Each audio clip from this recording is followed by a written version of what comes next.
Bueno, ahora tenemos enfrente de nosotros esta tabla. Esta es una tabla clásica de lo que es los valores típicos de la inercia, de la constante de inercia rotacional de las máquinas, ¿ok? Algo que deben de entender es que cuando se utiliza la constante de inercia rotacional para caracterizar el comportamiento de las máquinas, lo interesante es que nos permite definir o clasificar las máquinas. Todo esto viene del hecho de que la constante de inercia rotacional de las máquinas está en un valor relativamente pequeño, me explico, en un espectro relativamente pequeño. Por ejemplo, si observamos esta tabla, se pueden dar cuenta que si estamos trabajando eh, mm, con máquinas giratorias, máquinas sincrónicas directamente conectadas a generadores con turbinas, eh, se pueden dar cuenta que dependiendo de la velocidad de giro podemos tener más o menos inercia rotacional. Si tenemos una velocidad de giro de 1800 RPM para una turbina, estamos hablando de que la constante de inercia puede estar entre 9 y 6, ¿ok? 6 límite inferior, 9 límite superior. Pero si estamos trabajando con una turbina que es a 3000 RPM, la velocidad sincrónica de operación para una turbina, entonces el generador sincrónico, el rotor, va a tener una inercia rotacional entre 7 y 4, ¿ok? 7 y 4 que estaríamos hablando de la energía cinética almacenada en megavatios por segundo dividido por MVA, ¿ok? Eh, de igual manera, se dan cuenta que si estamos trabajando con turbinas hidroeléctricas con velocidades de giro de menor a 200 RPM, la inercia rotacional de estas máquinas está entre 2 y 3. Pero si estamos trabajando con turbinas hidráulicas de velocidad más alta, mayores a 200 RPM, revoluciones por minuto, entonces la constante de inercia puede estar entre 2 y 4, ¿ok? Entonces, lo que quiero que entiendan de esta tabla es que hay valores típicos que permiten definir claramente la diferencia de la aplicación del generador sincrónico. Esta tabla es tomada de un libro que es relativamente antiguo, es el famoso Westinghouse Electric Corporation, que escribió un libro hace muchos años, por allá por el comienzo de 1930-1940, escribió el famoso Electrical Transmission and Distribution Reference Book. Ese libro es una joya literaria de lo que es sistemas eléctricos de potencia. Algunos dirían, profesor, pero es que ese libro es bien antiguo, pero realmente el contenido científico y técnico establecido dentro de ese libro es una maravilla. Se los recomiendo para que lo tengan dentro de su librería. En algunos países lo conocen como el libro azul de la Westinghouse. Eh, si tienen la posibilidad, consígalo, ¿ok? Entonces, una cosa que tienen que entender es que el valor de la inercia rotacional es más grande cuando estamos trabajando con turbinas a vapor que cuando estamos trabajando con turbinas hidroeléctricas. ¿Y cuál es la razón? Es extremadamente sencillo. Si se recuerdan que la definición del momento de la inercia rotacional de la máquina es fundamentalmente energía cinética almacenada en el rotor, ustedes se deben de recordar que una turbina a vapor opera a una velocidad de giro muy alta comparada con una turbina multipolos hidroeléctrica. Entonces, fundamentalmente lo que tienen que entender es que ciertamente las turbinas a vapor tienden a tener una constante de inercia rotacional más alta comparada con lo que son las turbinas hidroeléctricas, ¿ok? Sin embargo, no es una regla general, ¿ok?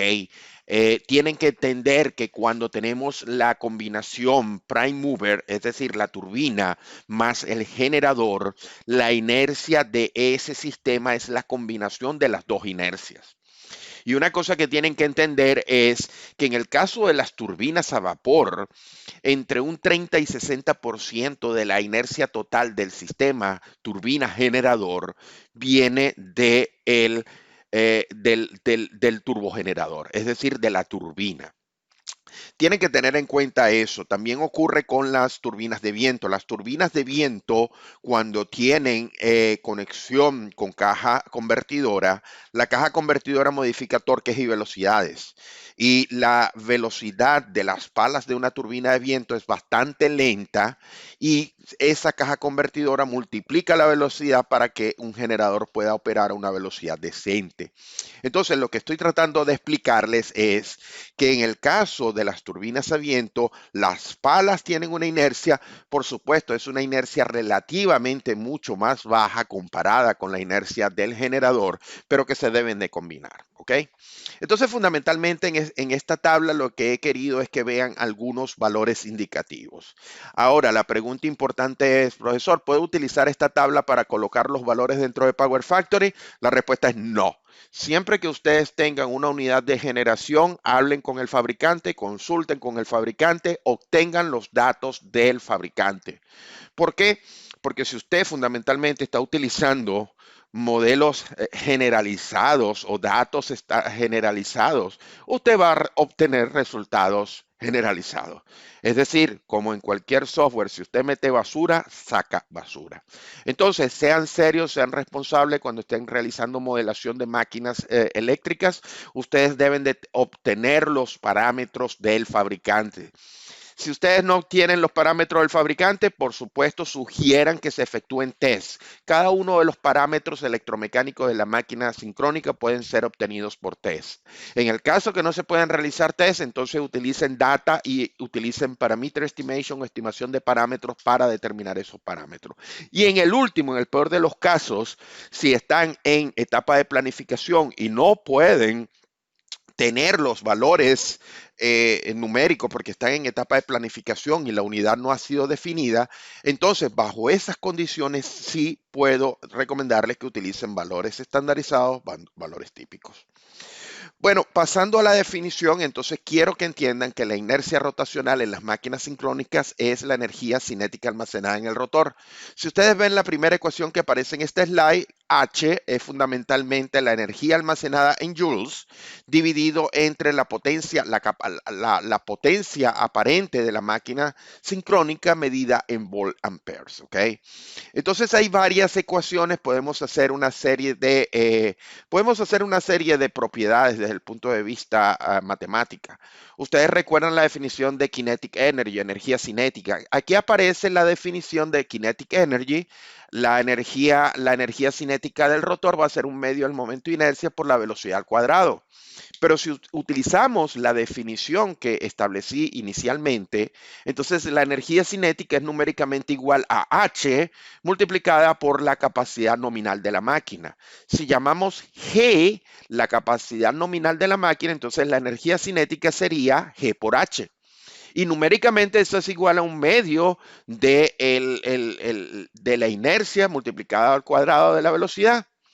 Pero si ustedes se recuerdan, la inercia y el momento de inercia están relacionados y entonces de ahí sale esta ecuación donde finalmente el momento de inercia de la máquina M, el momento de inercia de la máquina M es igual a G, que es la capacidad de la máquina en MVA, multiplicado por H, que es la constante de inercia rotacional de la máquina, medido en joules, dividido entre volt amperes, dividido entre 180F, ¿ok?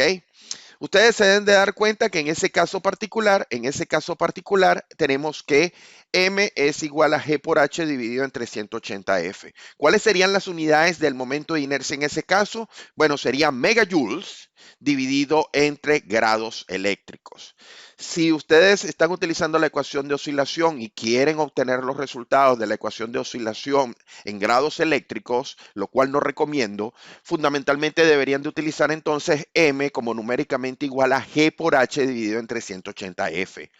Pero yo siempre recomiendo a mis estudiantes, si están utilizando la ecuación de oscilación, por favor háganlo utilizando radianes. Entonces, si están utilizando radianes, esta ecuación que les he presentado cambia un poco y sería M, momento de inercia, igual a G por H, pero en vez de utilizar 180F, 180 es en grado, utilizaríamos PF.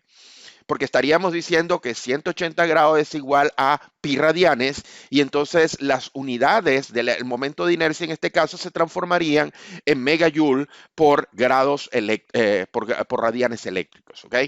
Siempre les recomiendo para evitar confusiones, cuando estén trabajando con la ecuación de oscilación, cuando estén resolviendo la ecuación de oscilación, cuando estén aplicando el criterio de áreas iguales, cuando estén trabajando con cualquier ecuación donde se involucre el seno del ángulo de la máquina, utilicen radianes.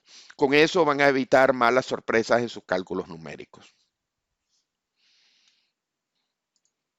Continuando con la ecuación de oscilación, es fácil decir lo siguiente.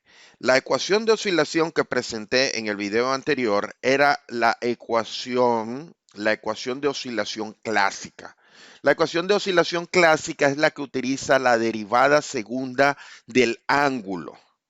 Esa es la ecuación de oscilación clásica, ¿ok? Pero ustedes deben de recordar algo. La derivada segunda de la posición angular es fundamentalmente la aceleración de la máquina. ¿Ok?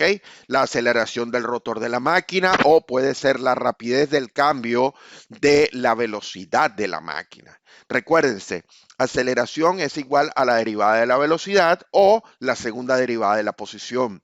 Si nosotros decimos que el ángulo tiene significado eléctrico y mecánico relativo a una posición, entonces la derivada segunda de la posición angular es numéricamente igual a la derivada de la velocidad angular.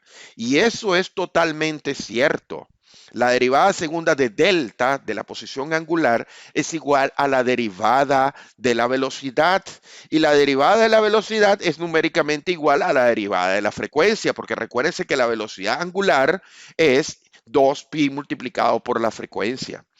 Entonces, toda esta explicación es para indicarles que si nosotros tenemos un generador sincrónico directamente conectado a la red, la ecuación que define el comportamiento electromecánico es fundamentalmente una versión de la ecuación de oscilación clásica. Lo que sucede es que no muchas personas utilizan esta descripción formal, pero esta no es exactamente la ecuación de oscilación. Cuando ustedes hablen de la ecuación de oscilación, se refiere explícitamente a la derivada segunda de la posición angular. Sin embargo, porque mis estudiantes y muchos colegas también no lo saben y siguen utilizando el nombre de ecuación de oscilación para la derivada de la frecuencia, yo voy a hacer lo mismo para no contradecir y ganarme más enemigos. Entonces, esta expresión que aparece en esta slide, 2 multiplicado por h dividido entre la frecuencia nominal de f de t igual a delta p, esa ecuación tiene la derivada de la frecuencia en función del tiempo.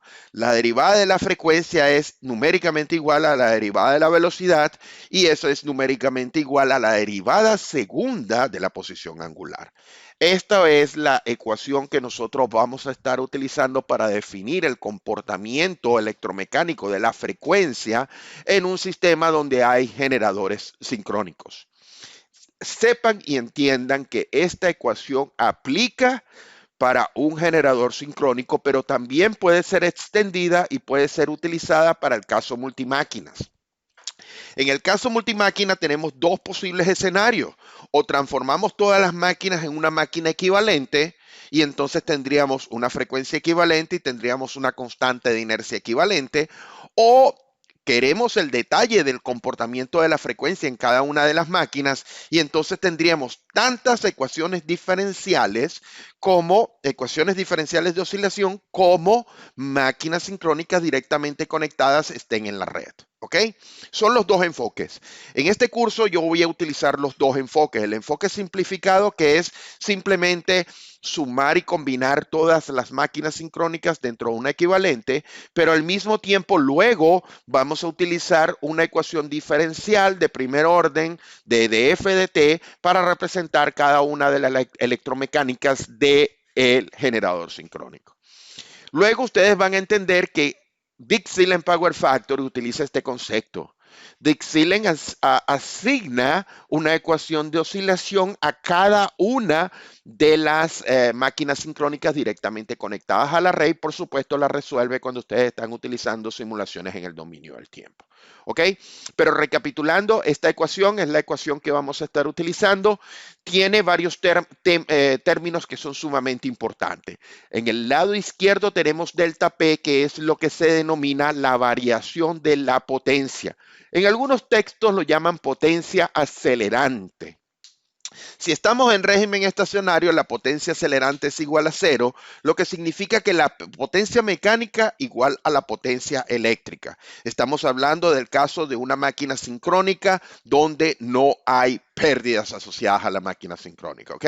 Entonces, potencia eléctrica igual a potencia mecánica, potencia acelerante numéricamente igual a cero, entonces esta máquina está en dos posibles estados. O está trabajando a velocidad constante y por tanto la frecuencia es constante y el término izquierdo de la ecuación de f de t es igual a cero. Esa es una de las soluciones posibles. Si estamos trabajando en régimen estacionario, la frecuencia es constante, la derivada de la frecuencia es cero, por tanto estamos en condiciones de régimen estacionario. Pero típicamente los alumnos e incluso algunos profesores se olvidan de la otra condición matemática. Para que la potencia acelerante dé igual a cero hay otra posibilidad, y es que la máquina esté detenida.